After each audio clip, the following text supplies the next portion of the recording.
Magandang araw po sa ating lahat mga boss. Kumusta po kayong lahat? Ngayon po ay magpipintura po ako ng flooring po ng driveway. Panoorin po niyo mga boss hanggang sa dulo ng video na ito para po malaman po ninyo kung anong klaseng pintura ang ginamit ko po dito at kung saan po ito mabili. So ang pinakauna nga pong ginawa po natin dito mga boss ay nilinis po muna natin yung flooring po ng driveway na ito. Normal po na ang una po natin gawin ay linisin po muna natin yung buong sahig dahil marami na po itong mga lumot at pangalawa, driveway po ito maaring may mga langis po dito na tumulo na maaring makaapekto po sa ating pintura. So ayaw po nating mangyari yan na masira po tayo dito po sa may-ari ng driveway na ito. At nang matuyo na po yung ating flooring mula po sa paghugas at paglinis po natin, so in-apply na po natin yung ating epoxy primer. Mas ginusto ko po na gamitan ko po ng epoxy primer itong ating flooring para dito po kakapit ang ating pinturang pangsahig na Dutch Boy Chlorinated Rubber-Based Floor Coating. Ang alam ko po, matibay din po ang produkto na ito.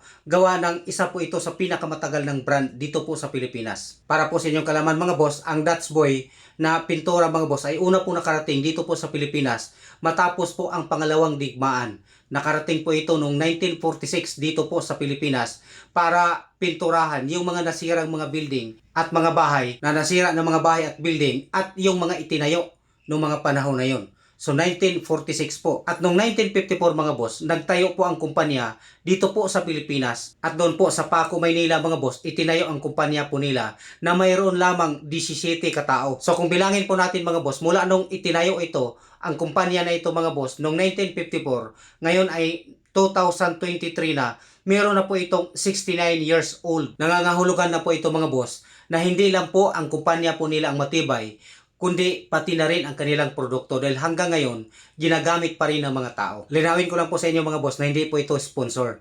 Pero baka naman that's boy. So matapos nga po nating haluin yung pintura po natin ay in-apply na po natin ito. Dito po ay ginamitan ko po ng BB roller para mas mabilis po siya at ginamitan ko rin po ito ng paintbrush para po sa pang-cutting. Ang bala ko nga po dito mga boss ay 2 patong po ang gagawin ko po dito para mas makapal po siya. Pero sa totoo lang po mga boss, makatawan po siya. Kita niyo naman mga boss nung pinahid ko, makapal kaagad. Parang pwede na pong hindi na po patungan.